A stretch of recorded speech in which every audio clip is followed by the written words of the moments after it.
तो दोस्तों season 2 episode 5 में होता ये है कि जो अर्तुगरुल होते हैं वो लड़की को अपने साथ लेकर के जाता है और कहता है, नोयान से कहता है कि इसे छोड़ दो, अगर वाकई में तुम सच में जालिम नहीं हो तो। ये मैं जो बता रहा हूँ वो एपिसोड 4 का लास्ट का सीन है। आपको सभी इससे पहले वाली सभी एपिसोड आपको डिस्क्रिप्शन में मिल जाएगी, मैं उनका लिंक दे दूँगा। तो एपिसोड 5 यहाँ से स्टार्ट होता है कि वो अर्तुगरुल उस छुरी वाले को मार देता है, तो उसके बाद फिर छुरी अपने आस्तीन में छुपा लेता है अर्तुगरुल। जब आस्तीन में छुरी को छुपा लेता है अर्तुगरुल तब किसी भी मंगोल को पता नहीं चलता है कि अर्तुगरुल के पास छुरी भी है। फिर वो अर्तुगरुल को वापस से बांध देते हैं। फिर जब रात होती है तब अर्तुगरुल क्या करते हैं कि उस आस्तीन से उस छुरी को निकाल लेते हैं और फिर उस छुरी को निकालने के बाद आस्तीन को धीरे धीरे काटता है, माफ़ करिएगा, रस्सी को काटता है।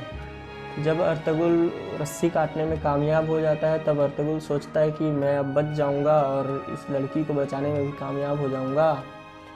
जब वो उस लड़की का भी रस्सी काट देता है तब उस लड़की को चुप कराता है और फिर उस लड़की को भी उस रस्सी से खोल देता है उस पेड़ से।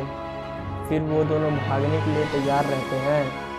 तो जैसे ही अर्तुगरुल और वो लड़की भाग रहे होते हैं तो वहाँ उनके सामने अचानक नोयान रहता है और नोयान के पीछे आदमी रहते हैं नोयान के। फिर वो लोग अर्तुगरुल को मारते हैं, पीछे से हमला करते हैं।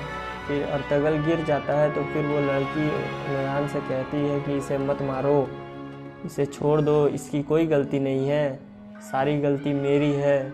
लेकिन नोयान नहीं मानता। उसके बाद क्या होता है कि उधर दूसरे सीन में हलीमा सुल्तान जो है वो अर्तुगरुल के बारे में सोचते रहती हैं।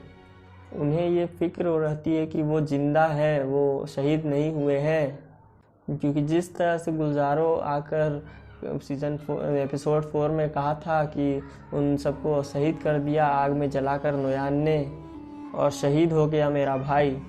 लेकिन वो उन्हें अभी भी यकीन होता है कि अर्तुगरुल ज़िंदा है।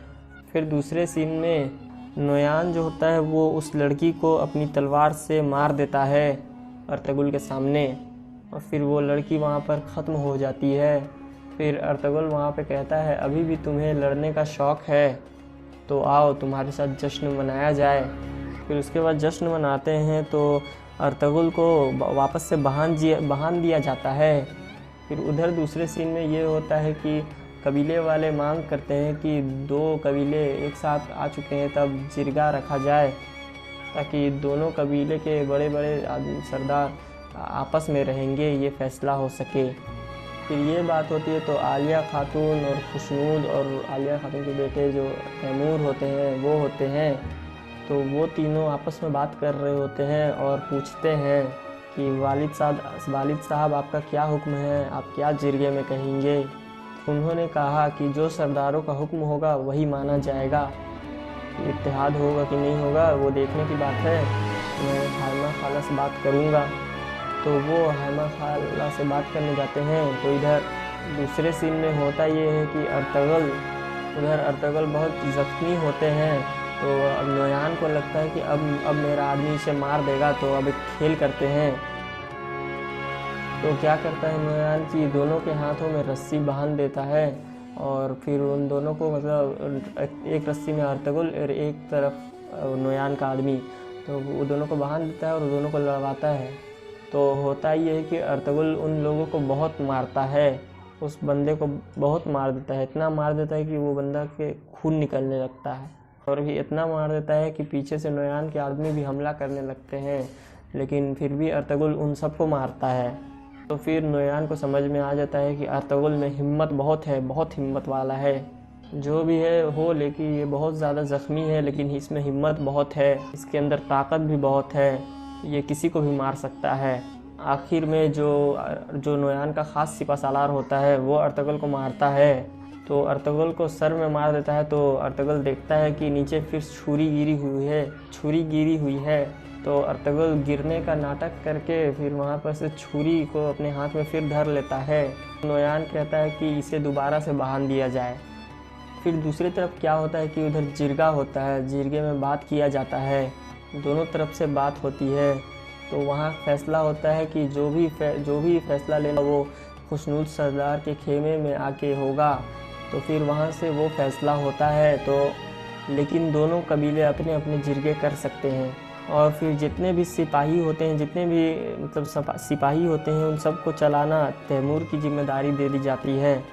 तो वहाँ पर दिली दमीर जो होते हैं वो कहते हैं, आका मुझे लगता है कि आपका फ़ैसला पहले से चुना हुआ था, ये फ़ैसला आपने चुन के रखा था।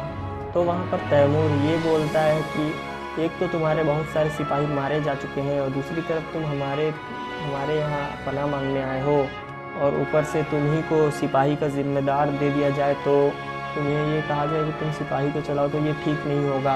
यहाँ पर ये बात होती है और जिरगा यही फैसले पर ख़त्म हो जाता है।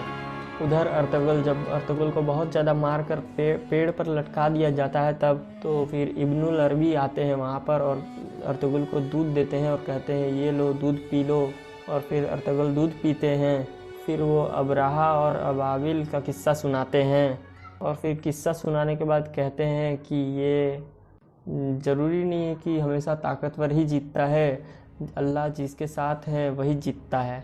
तो ये जो अर्तुगरुल होते हैं वो ख्वाब देख रहे होते हैं। ख्वाब देखते देखते वो मुस्कुराने लगते हैं क्योंकि उन्हें बहुत अच्छा लगता है, क्योंकि वो जो हैं अल्लाह पर बहुत ज़्यादा यकीन करने वाले हैं।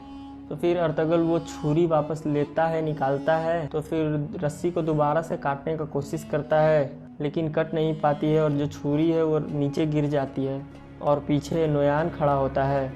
तो नोयान देख लेता है। फिर उसके बाद क्या होता है कि नोयान हथौड़ी मंगवाता है और अपने सिपाही से कहता है कि इसके हाथों में कील ठोक दो। और फिर वहाँ पर अर्तुगरुल के हाथों पर कील ठोक दी जाती है, जो कि बहुत ही दर्दनाक सीन था। कील ठोक दी जाती है। उसके बाद अर्तुगरुल बहुत चिल्लाते हैं। फिर नोयान कहता है कि अगर तुम बात नहीं मेरी मानोगे तब तुम्हारी दूसरी हाथों में भी कील ठोक दी जाएगी और फिर मैं खुद ही अपने हाथों से तुम्हारी आँखों में कील ठोक दूंगा। तो इस तरह से नोयान अर्तुगरुल से बात करता है, लेकिन अर्तुगरुल बहुत बर्दाश्त करते हैं उसके बावजूद भी। और उधर जिरगे में यही फैसला होता है। तो सब लोग कहते हैं हाँ ये मुनासिब होगा और यहाँ पर एपिसोड 5 ख़त्म हो जाता है। अगर दोस्तों आपको हमारा वीडियो ज़रा भी पसंद आता है तो इस वीडियो को लाइक करें, चैनल को सब्सक्राइब करें और वीडियो को ज़्यादा से ज़्यादा शेयर करें।